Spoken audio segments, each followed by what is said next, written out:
دوستوں، بزرگوں اور بھائیوں، ہم مسلمان ہیں۔ اللہ تبارک و تعالیٰ نے جو دین برحق ہمیں عطا فرمایا ہے، وہ دین ہماری تمام ضروریات کو پورا کرتا ہے۔ ہمیں یہ حکم دیا گیا ہے کہ ہم اللہ سے جب بھی مانگیں دنیا اور آخرت کی بھلائی مانگیں۔ ہمارے ہاں چونکہ ایک بڑا طبقہ ایسا ہوتا ہے الا ماشاء اللہ جس کو دنیاوی ضروریات پوری طرح گھیر لیتی ہیں اور دنیا داری کے مسائل ذہن پر، دل پر پوری طرح حاوی ہو جاتے ہیں۔ ہر وقت تصور یہی رہتا ہے کہ کسی طریقے سے میری دنیا داری مضبوط ہو جائے، میری دنیا داری مکمل ہو جائے، میرے روزمرہ کے کام پختہ ہو جائیں۔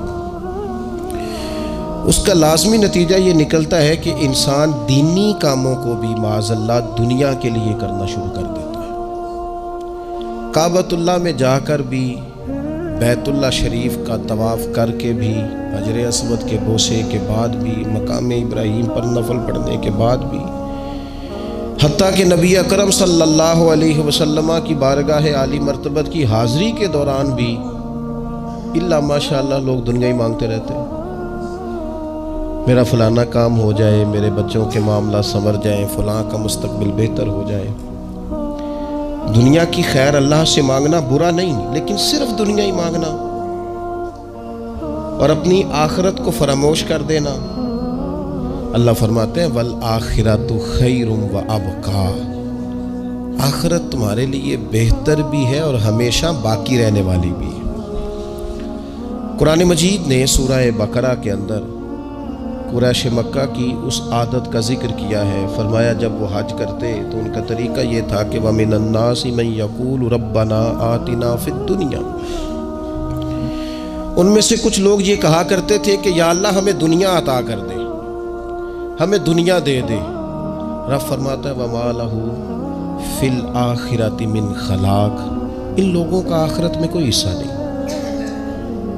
مانگی بھی ہے تو صرف دنیا، حج کر کے بھی دنیا، اللہ کے گھر جا کے بھی دنیا، شیخ کا بیعت ہو کے بھی دنیا، دینی محفل سے مراد بھی یہ، دینی اجتماعات کر کے بھی، دینی مدارس قائم کر کے بھی، خانقاہ کا، مسجد کا ماحول بنا کے بھی، اس سے بھی مطالبہ فقط دنیا کا۔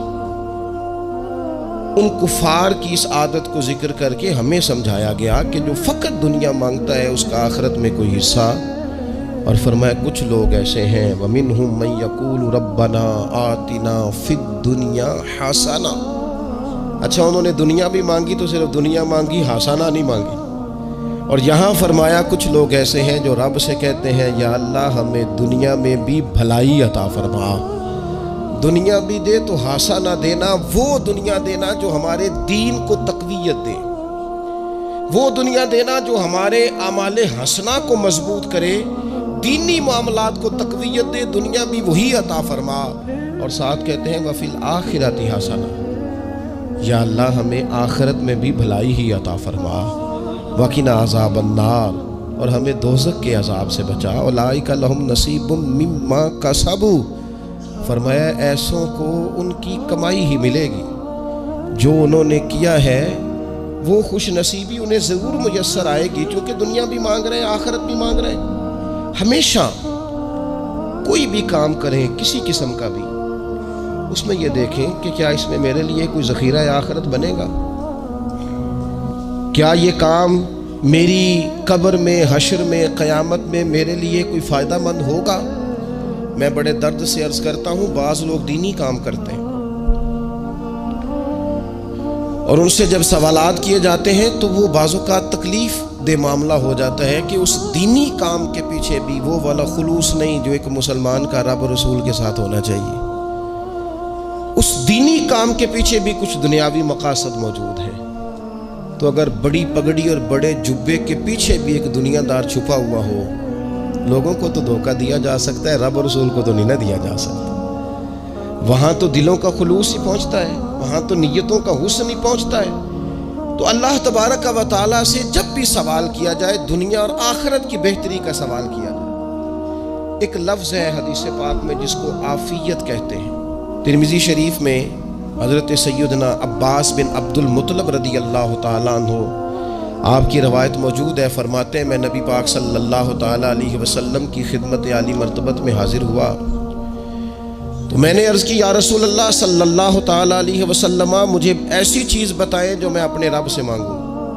چیز مانگنی ہوتی ہے نا، بعض اوقات موقع ملتا ہے تو کئی دفعہ انسان امتحان میں آ جاتا ہے، کیا مجھے موقع مل گیا ہے، مجھے کہا گیا کچھ مانگ لو تو بھلا میں کیا مانگوں۔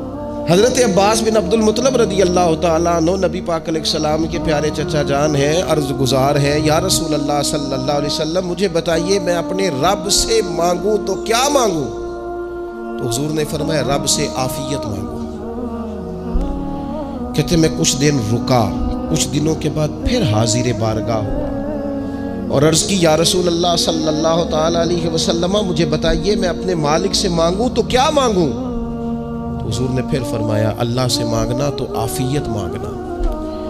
بزرگ فرماتے ہیں یہ عافیت کیا ہے؟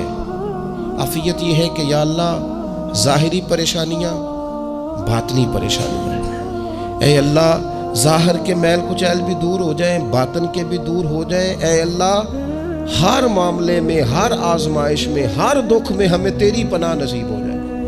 یہ عافیت ہے۔ اور صوفیہ کرام فرماتے ہیں عافیت سے بڑی نعمت کوئی نہیں اگر کسی کو میسر آئے تو، عافیت سے بڑا حسن کوئی نہیں اگر کسی شخص کو یہ نصیب ہو جائے۔ اور ایک اللہ والے نے تو ایک اور بڑا خوبصورت ترجمہ یہاں کیا ہے، وہ کہتے ہیں عافیت کا مطلب ہے دل کا قرار، عافیت کا مطلب ہے باطن کا سکون، عافیت کا مطلب ہے انسان کے مزاج کا حوصلہ، ٹھنڈک، بردباری۔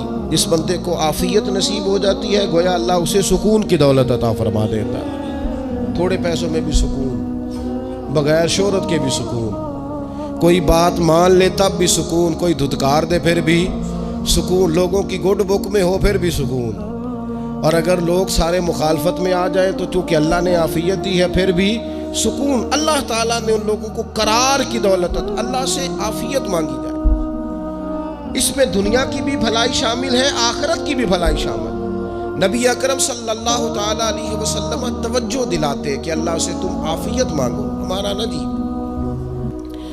کیونکہ سب سے بڑا مسئلہ روحانی تربیت کا ہے۔ ہمارے ہاں باتیں ڈھیر سارے لوگوں کو آتی ہیں اور بہت زیادہ آتی ہیں، منصوبہ بندی کرنا، پلاننگ کرنا، اپنے معاملات کو خود سے کیسے لے کے چلنا ہے، کیسے ٹھیک کرنا ہے، اپنے حق میں دنیا کو کس طرح قائل کرنا ہے، یہ ڈھیر سارے لوگوں کو آتا ہے، اور اپنے حق میں دلائل کس طرح قائم کرنے ہیں، اس میں بہت سارے لوگ خود کفیل ہوتے ہیں، انہیں کسی سے مشاورت کی بھی ضرورت نہیں ہوتی۔ لیکن اللہ کی بارگاہ سے اپنا رشتہ کیسے جوڑنا ہے، مالک سے کرم کا سوالی کس طرح کر کے ہونا ہے، اللہ سے عافیت کا سوال کیسے کرنا ہے، یہ چونکہ روحانی تربیت میں ہمارا مزاج نہیں ہوتا لہذا ہم اس طرف جاتے نہیں۔ ہم وہ اپنی مرضی کی چیزیں، یعنی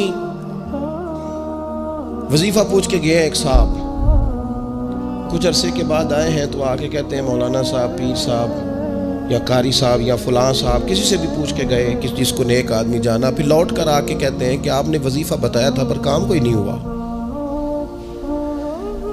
تو میں تو صاف کہتا ہوں اور کھلے دل سے کہتا ہوں کہ بھئی وظیفہ آپ کو بتایا تھا کہ اللہ کی رحمت متوجہ ہوگی، خدا کی رحمت کو آواز دینے کے لیے وظیفہ دیا تھا، کوئی بھی وظیفہ رب کو مجبور تو نہیں نہ کر سکتا معاذ۔ اور وظائف کس لیے پڑھے جاتے ہیں کہ جلدی سے معاملات ٹھیک ہو جائیں، میرے حق میں چیزیں بہتر ہو جائیں، تو اللہ کی رضا کے لیے پڑھے جاتے ہیں۔ تو وظائف کو، عبادات کو، نوافل کو، تلاوت کو، درود پاک کو تو رضا الہی کا ذریعہ بنانا چاہیے، لیکن ہم چونکہ ایک پورا الجھاؤ رکھتے ہیں اپنی دنیا داری کے معاملات سیدھے کرنے، ایک پورا خیر رکھتے ہیں۔ وہ لوگ ملتے رہتے ہیں مختلف بزرگوں کی نسبت کے تعلق سے، تو بعض جگہوں پہ بعض لوگ بڑے تیز ہوتے ہیں، یعنی ان سے آپ کی ملاقات ہوتی ہے تو بندے کو محسوس ہوتا ہے کہ یار اسے تو پہلے ہی ساری باتوں کو پتہ ہے، اور کئی دفعہ ان سے ملنے کے بعد احساس ہوتا ہے کہ یار اس سے تو تھوڑا سیکھ ہی لیتے تو بہتر تھا، یہ تو بات بڑی آگے نکل گئی۔ سارا پتہ ہوتا ہے، باشعور ہوتے ہیں، لیکن ڈر آتا ہے اللہ سے۔ اتنا باشعور آدمی، سمجھدار، پنچایت، پریا، لوگ، دین، دنیا سارا پتہ ہے، نماز کا ٹائم آ گیا تو وہ چھپتا پھرتا ہے، اس کی طبیعت پر بوجھ بن رہا ہے معاذ اللہ اللہ کے حضور حاضر ہونا، اسے خیر کا کام کرنا پڑ رہا ہے تو وہ ادھر ادھر نکلتا جا رہا ہے۔ تو سوال یہ ہے کہ پھر یہ شعور کا کیا مطلب رکھا ہوا ہے ہم نے؟ پھر اللہ سے دعا کرنے کی ضرورت نہیں۔ وہ حضرت عارف رومی رحمۃ اللہ تعالی علیہ فرمایا کرتے تھے بعض لوگوں کو رب سارا کچھ دیتا ہے، سجدے کی توفیق نہیں دیتا۔ اس کا مطلب یہ ہے کہ وہ کہتا ہے یہ سارا کچھ لے اور نکل جا، میرے گھر نہ آنا، رکھ سارا کچھ پاس۔ رب سے عافیت مانگی جائے، اس سے اس کا فضل مانگا جائے، اس سے اس کا کرم مانگا جائے۔ اللہ کے پیارے رسول صلی اللہ تعالی علیہ وآلہ وسلم اس عافیت مانگنے پر زور دیتے، توجہ دیتے۔ میں آپ کو صحیح بتاتا ہوں، رب نے اگر کسی بندے کو عافیت میں رکھا ہو نا تو حالات کیسے بھی برے چل رہے ہوں اس کا بگاڑ کچھ نہیں سکتے۔ اور اللہ تعالیٰ معاف کرے 100 دفعہ خاکم بدہن، اگر کسی وقت اس کے کرم کی نگاہ پھر جائے تو پھر سارے اسباب سمیت بھی انسان اپنے پیروں پہ کھڑا نہیں رہ سکتا۔ اس سے جب تک طلب کرم نہیں ہوتا، طلب عافیت نہیں ہوتی، اس کی بارگاہ سے جب تک بندہ مومن پورا رجوع نہیں کرتا، یہ عافیت اتنی اعلیٰ چیز ہے کہ نبی پاک علیہ السلام نے فرمایا آذان اور اقامت کے درمیان جو وقت ہوتا ہے اس میں دعائیں رد نہیں ہوتی۔ دعا مانگا کرو گے تمہاری اللہ اپنے فضل سے قبول کر لے گا۔ عرض کی یا رسول اللہ کیا مانگے؟ تو فرمایا عافیت مانگو رب سے۔ حضرت انس بن مالک حدیث کے راوی ہے رضی اللہ تعالیٰ، یہاں بھی فرمایا یہ عین قبولیت کا ٹائم ہے، اب اللہ سے عافیت مانگ لو، اس کی پناہ۔ ہم دعاؤں میں بھی محدود ہو جاتے ہیں۔ رب دا طالب کوئی نہ ملیا، جو ملیا طالب زردہ ہو، دعاؤں میں بھی حد بندی۔ بعض اوقات بچے بھی تربیت کرتے ہیں نا، ایک مولانا ہے ان کا خیال ہے کہ انہوں نے مجھ سے کچھ پڑھا ہے تو کبھی کبھی استاد جی کہہ دیتے ہیں، بہت پرانی بات ہے، انہوں نے مجھے فون کیا کہ اگر آپ کبھی تشریف لائیں، تو میں نے کہا پتر دعا مانگ اللہ کو چھوٹی جی گڈی دے وے۔ تو اس بچے نے میری بڑی تربیت کی، کہنے لگا استاد جی اللہ کو لو منگنی ہے تو بڑی ساری منگو، آپ نے محدود کیوں کیا کہ بھئی یہ چھوٹی سی اللہ گاڑی کیوں اللہ چھوٹی دے، رب دے تو بڑی دے اور رحمت سے دے، اللہ سے مانگنی ہے نا جی۔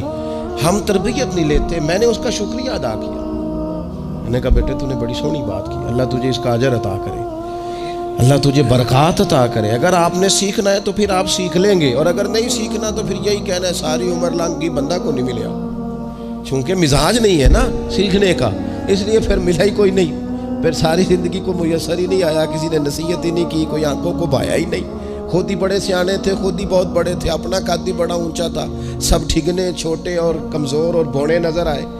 عزیز بھائی، جب عافیت، ایک بزرگ تھے ہر وقت اللہ سے عافیت مانگتے تھے، ہر وقت اللہ سے عافیت مانگتے تھے، ہر وقت عافیت مانگتے تھے۔ لوگوں نے پوچھا، لوگ ان کو صالح جانتے تھے، نیک سمجھتے تھے کہ حضور آپ اور کوئی دعا مانگتے نہیں، عافیت ہی مانگتے ہیں۔ فرمانے لگے میں مانگا کرتا تھا شروع میں، بعد میں خیال آیا اور بھی دعائیں مانگا کرتا تھا، یہ احساس بعد میں نصیب ہوا۔ فرماتے میں مزدوری کرتا تھا، مال برداری کرتا تھا، ایک جگہ پہ ڈیوٹی کر رہا تھا تو تھک گیا، اور وہ جو کام لینے والے لوگ تھے ان کا رویہ بھی بڑا ترش تھا، تکلیف ہوئی، تو میں نے اپنے مالک کی بارگاہ میں عرض کی مالک اگر 2 روٹی بغیر مجھے مشقت کے مل جائے دن میں تو تیری بارگاہ تو بڑی کریم ہے۔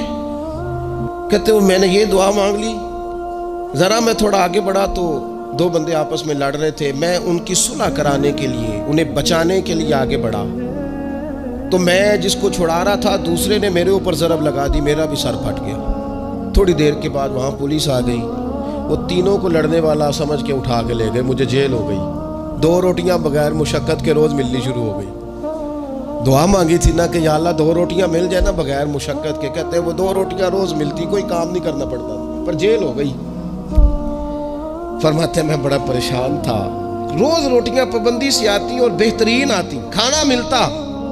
پھر کچھ عرصے کے بعد میں نے سوچا کہ یار یہ دعا تو قبول ہو گئی نا تیری، اب تو اگر اس پر کوئی الگ بات کرے گا تو وہ تو غلط کرے گا۔ کہتے پھر خود ہی میرے دل میں اللہ نے بات ڈالی اور میں نے عرض کی مالک 2 روٹیاں نہیں، مجھے تو عافیت چاہیے، مجھے تو آفیت دے، میرے اوپر تو کرم فرما، تو نظر رحمت کر، جے ایک قطرہ بخشے مینوں، جے ایک قطرہ بخشے مینوں تے کام بن جاندا ہی میرا، مہربانی کر، آفیت عطا کر۔ فرماتے پھر خدا نے کرم کیا، کہاں سے اسباب بنے میرے جیل سے چھوٹنے کے، کون کون میرے ضمانتی بنے اللہ ہی جانتا ہے۔ فرماتے ہیں دروازے بھی کھل گئے، رزق بھی ملتا ہے، صحت بھی میسر ہے، سجدہ بھی کر لیتا ہوں، سویرے تلاوت بھی کرتا ہوں، شام کو مدینے والے کی بارگاہ میں رج کے درود و سلام بھی عرض کرتا ہوں، میں ممکن ہوتا ہے تو کسی غریب کی داد رسی بھی کرتا ہوں۔ اب سمجھ آئی ہے، ربنا آتنا فی الدنیا حسنۃ وفی الآخرۃ حسنۃ وقنا عذاب النار۔ اب سمجھ آئی ہے رب سے جب بھی مانگنا ہے آفیت ہی مانگنی ہے، اس سے کرم مانگنا۔ ہم نے محدود دعائیں رکھی ہوئی ہیں، محدود، وہ جی فلانا کام میرا ہو جائے تو بھئی وہ ایک ہو گیا، اس کے بعد پھر نئی ٹینشن بن جائے گی، نہیں میں جی بچوں کی شادی کر لوں جی پھر میں فارغ ہوں۔ آپ شادی کر کے دیکھیں، لاگ پتہ جائے گا کیسے فارغ ہوتے ہیں۔ آپ یہاں رکتے کیوں ہیں؟ آپ خدا سے عافیت کیوں نہیں طلب کرتے؟ اس کی بارگاہ سے وہ کیوں نہیں مانگتے کہ جو ایک قطرہ ملے تو دنیا اور آخرت کے سارے کام ہو جائیں؟ اس سے اس کی رحمت کا سوال کرے، اس سے اس کے کرم کا سوال کرے۔ اللہ کی بارگاہ میں بھی حاضر ہونا اور جچی تلی اور جناب ناپ تول کر اور محدود چیزوں کا سوال کرنا، مالک سے مانگے، اور وہ جب دیتا ہے تو دیتا بھی بے حساب ہی ہے۔ وہ جب عطا کرتا ہے تو کرم کے دروازے کھول کے عطا کرتا ہے، ورنہ تو ایک الجھن سے انسان نکلتا ہے دوسری میں الجھ جاتا ہے، ایک گتھی کو سلجھاتا ہے۔ پھر اقبال رو پڑے تھے، کہنے لگے میں عقل کی گتھیاں سلجھا چکا ہوں، یا رب مجھے صاحب جنوں کر دے۔ اللہ یہ بڑا میں نے ہیر پھیر دیکھ لیا، مجھے دیوانہ بنا، اب مجھے جنون ہو، اب میں کسی کے لیے رویا کروں، اب میں کسی کی یاد میں تڑپا کروں، اب میں رات کسی کے لیے میری آنکھیں بیدار رہیں۔ یہ بڑی ہو گئی دنیا داری، عقل کی گتھی حالانکہ نہیں سلجھتی، اور اقبال کہتے ہیں عقل کی گتھیاں سلجھا چکا ہوں، یا رب مجھے صاحب جنوں کر دے۔ اور پھر کہنے لگے بجھی عشق کی آگ اندھیر ہے، اب یہ مسلمان نہیں، یہ خاک کا ڈھیر ہے، تو مٹی بن کے رہ گئے۔ کیا کہاں اپنی ساری توجہات کا قبلہ کس چیز کو؟ میرے عزیزو، اللہ سے عافیت۔ نبی پاک علیہ الصلوۃ والسلام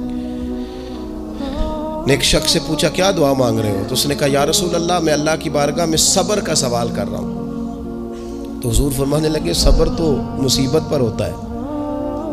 یا رسول اللہ پھر کیا مانگوں؟ آپ ان جملوں اور لفظوں کی گہرائی کو سمجھیں، صبر کے لیے تو پہلے مصیبت آئے گی، پھر صبر آئے گا۔ تو یا رسول اللہ کیا مانگوں؟ فرمایا تو رب سے عافیت مانگ۔ مانا کیا ہے؟ مصیبت آئے کیوں؟ اللہ تجھے اپنی حفاظت کے حصار میں لے لے، وہ وقت ہی کیوں آئے کہ جب تیری طبیعت الجھ جائے، جب تو پریشان ہو جائے، جب تو تو اللہ سے عافیت مانگنا۔ جب تو عافیت مانگے گا تو اگر کبھی مشکل آئے گی بھی نا، تو خدا پھر اپنے فضل سے مشکل سے نکلنے میں رستہ بھی بڑی جلدی عطا فرمائے گا اور تیرے اوپر فضل فرمائے گا۔ اگر عافیت، یہ جو ہم نبی پاک کی امت ہے نا، تو یہ ہمارے گرد اللہ کے فضل اور اس کی رحمت کا حصار ہے، یہ حصار ہے ہمارے گرد۔ وہ درویش نے کہا تھا نا کہ کروں شکر کتنا اور کروں فخر کتنا کہ تیرے کرم نے مجھے فائز المرام کیا، دیکھو بنا کے سید عالم کا امتی مجھ کو گناہ سے پہلے ہی بخشش کا انتظام کیا۔ ابھی میں نے غلطی کی نہیں، لیکن مجھے حضور کا غلام بنا دیا، بخشش کا بندوبست پہلے ہو گیا۔ اپنے مالک سے بیمار بھی اس سے عافیت مانگے، مقروض بھی اس سے عافیت مانگے، بے اولاد بھی اس سے عافیت ہی مانگے، صاحب اولاد بھی اس سے عافیت ہی مانگے، جو دولت کے حصول کے رزق حلال کے خواہش مند ہیں وہ بھی اس سے عافیت مانگے، اور جن کی جھولی اس نے بھر دی ہے وہ بھی اپنے رب سے عافیت ہی مانگے۔ مالک سے جب سوال کرے، ایک بزرگ تھے انہوں نے تو اپنی انگوٹھی میں لکھوا لیا تھا کہ یا اللہ مجھے عافیت عطا فرما، مگر جب بھی دیکھتا ہوں یاد آ جاتا ہے کہ اللہ سے عافیت مانگنی اپنے مالک کی بارگاہ کے اندر۔ دیکھو میں نے دیکھا ہے، وہ کسی نے کہا تھا کہ تیری خواہش ہے کہ وہ تیری آرزو کرے پوری، اور میری خواہش ہے کہ تیری آرزو بدل جائے۔ کچھ لوگ ایسی خواہشات بھی لے کے آتے ہیں کہ جو پوری نہ ہو تو بہتر ہوتا ہے، اس لیے آپ کو پتہ ہے موت مانگنا جائز نہیں دین ہے. مصائب سے گھبرا کر، مشکلات سے گھبرا کر، زندگی کے مد و جزر سے پریشان ہو کر موت کا سوال کرنا جائز نہیں. کس طرح جائز ہے؟ ان لفظوں کے ساتھ دعا کر سکتا ہے کہ یا اللہ جب تک میری زندگی بہتر ہے مجھے زندہ رکھ، اور جب میرا دنیا سے جانا بہتر ہے پھر تو مجھے اپنی بارگاہ میں بلا لے. یہ بھی کیا ہے؟ یہ بھی عافیت کا سوال ہے کہ یا اللہ رکھ بھی تب تک جب تک رہنا بہتر ہے. نبی پاک نے بھی ارذل العمر ہونے سے پناہ مانگی. ہمارا یہ مزاج بن گیا ہے کہ ہم اپنے حق میں ایسی چیزوں کا سوال کر رہے ہوتے ہیں جو کئی دفعہ ہمیں مل جائیں تو ہمارا نقصان کریں. قرآن حکیم ایک جگہ پہ اللہ کریم نے فرمایا ہے کہ اگر سب لوگوں کو مال دے دوں تو بغاوت کریں، فساد ہو جائے. کیا مانا؟ کہ اپنا نقصان کر بیٹھے لوگ. ہم اپنے مالک کی بارگاہ میں بعض ایسی چیزوں کے سوالی ہیں کہ جو ہمارے لیے ٹھیک نہیں ہے، ہمیں اس کے کرم پر چھوڑنا ہے، اس سے عافیت مانگنی. اور بعض لوگ، کیونکہ میں کہہ چکا ہوں شروع میں کہ ہماری دینی روحانی تربیت نہیں ہوتی اور ہم کہیں سے باقاعدہ اسباق لینے کے قائل ہی نہیں ہوتے، پوری تربیت کا ہمارا مزاج نہیں ہوتا، اپنی عقل اور اپنا شعور اور اپنے حساب سے ہم زندگی کو بتانا چاہتے ہیں. اور یہ جو میرا دور ہے یہ ویسے ہی الجھا ہوا زمانہ ہے، اللہ ماشاء اللہ، پتہ نہیں کوئی کیا بول رہا ہے، کوئی کیا کہہ رہا ہے، ایسے ہے جیسے کوئی میلہ لگا ہوا ہے اور کان پڑی آواز سنائی نہیں دے رہی. جس کی دکان پر کوئی گاہک نہیں وہ بھی کہہ رہا ہے لائنیں بنا لو. ایسا الجھا ماحول ہے اور ایسی آزمائش ہے کہ لوگ بیچارے پریشان ہیں. دیکھیں جب تربیت کے ساتھ انسان آگے بڑھتا ہے نا، ہمارے پاس مقتدا ہے اللہ رسول کا کلام، ہمارا پیشوا ہے رب رسول کا فرمان. جب ہم کتاب و سنت کی روشنی میں آگے بڑھتے ہیں تو پھر ہمارے لیے منزل آسان بھی ہوتی ہے اور قریب بھی ہوتی ہے.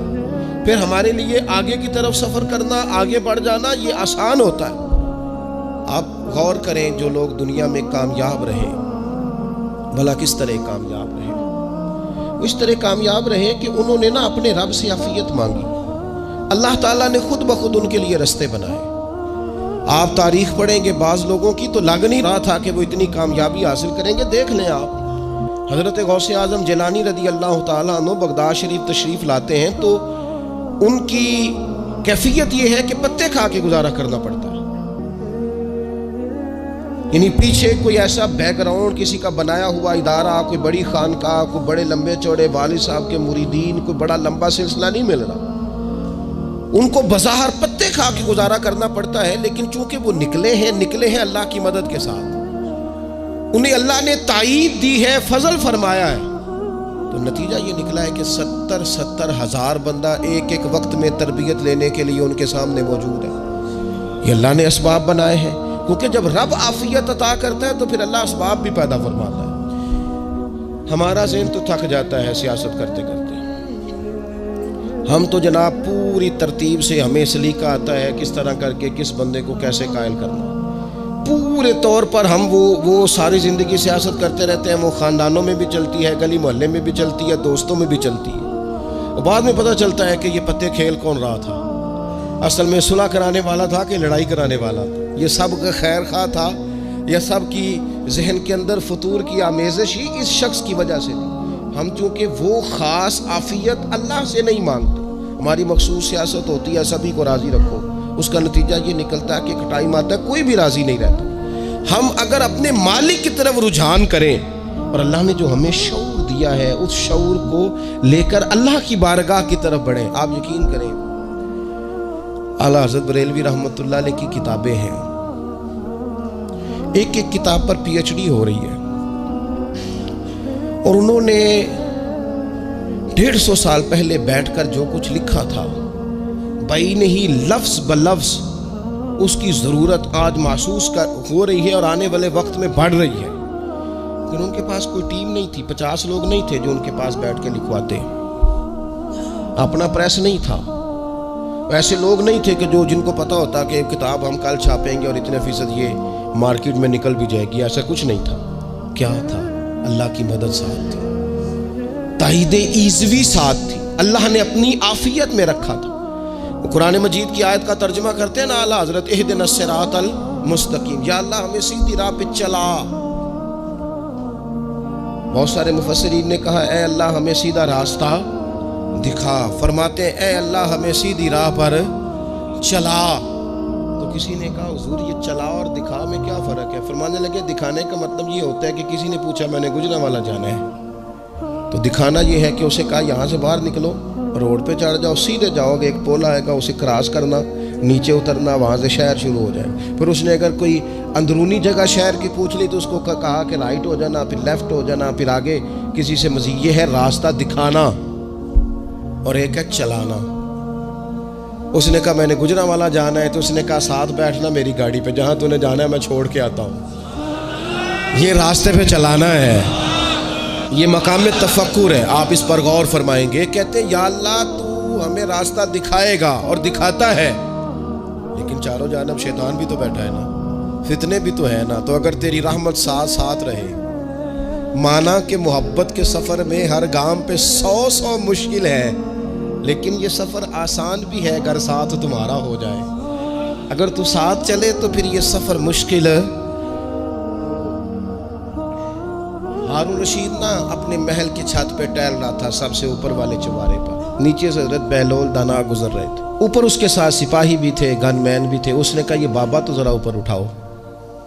انہوں نے ایک ڈولی، ایک ٹوکری سمجھ لیں، اس کو رسیاں باندھ کے نیچے پھینکا۔ نیچے جو سپاہی تھے ان کو کہا کہ یہ بابا جی کو پکڑ کے اس میں بٹھاؤ۔ انہوں نے جبرن تھاما بابا جی کو، اس میں ڈالا، اوپر والوں نے کھینچ لیا۔ 2-3 منٹ لگے۔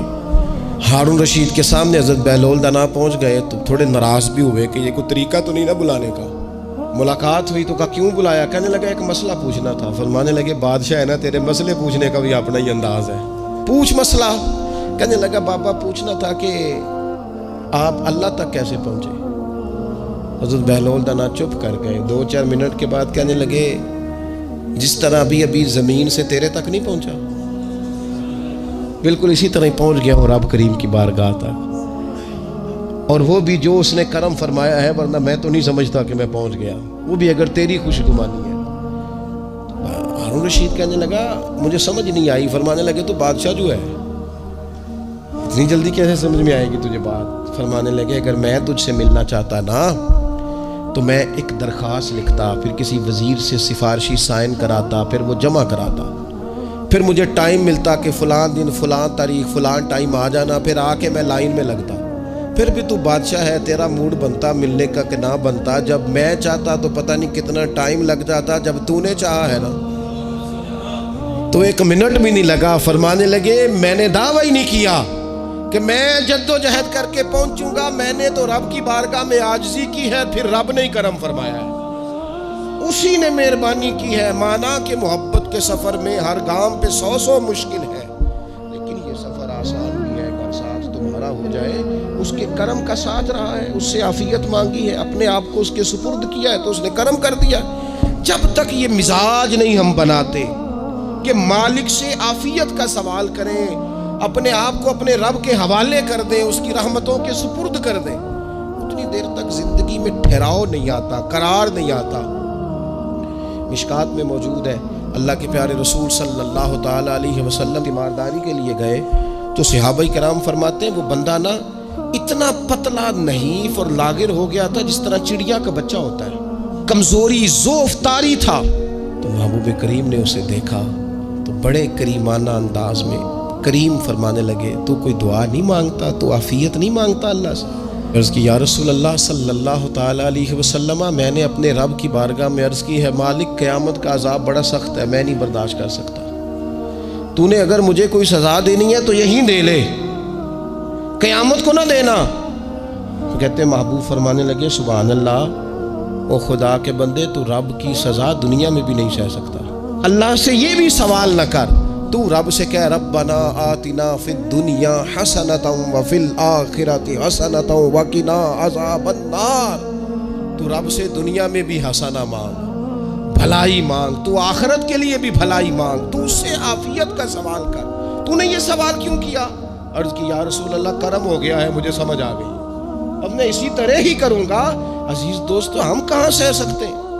ہم دنیا میں رب کی سزا ہم نہیں سہ سکتے، ہم کمزور ہیں، تو گرمی نہیں سہ سکتے، شدید سردی نہیں سہ سکتے، شدت کی بھوک لوگ نہیں سہ سکتے، کوئی آزمائش نہیں سہ سکتے، وہ جو لوگ بعض اوقات کہہ دیتے ہیں نا جی فلاں چیز ہمارے اعمال کا نتیجہ ہے تو میں کیا کرتا ہوں، نہ کو یار، ہم تو یہ بھی نہیں سہ سکتے، ہم کہاں برداشت کر سکتے ہیں، ہمیں تو وہ معاف ہی فرمائے، ہم حساب والے ہے ہی نہیں، ہم تو صرف معافی والے ہیں۔